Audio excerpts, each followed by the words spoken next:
So the Assembly solar farm that we studied, it's relatively new post-construction. It's only been, I believe, about 2 years since they finished the final phase.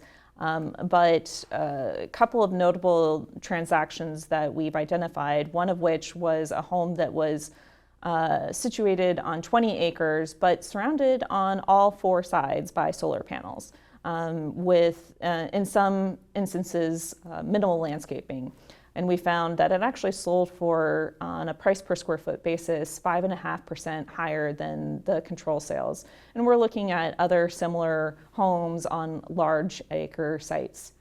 There was another home that sold after the completion of the first phase of Assembly in 2021. And I believe it sold for $215,000. And then it sold again in 2023 for $250,000.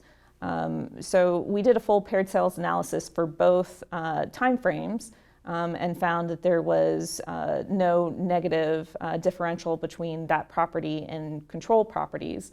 But we also were able to perform a rate of appreciation analysis.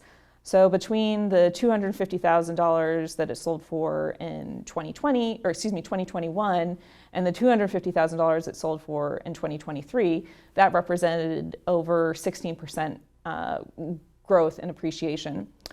So we were able to compare that to the FHFA home price index for the zip code, the larger zip code in the area, and found that on a monthly rate, for that exact same time period, that 16% boils down to about 0.7% per month, and the FHFA home price index showed that for the larger zip code, it was only 0.67% per month. So very much in line with other homes in the area for that sale-resale analysis.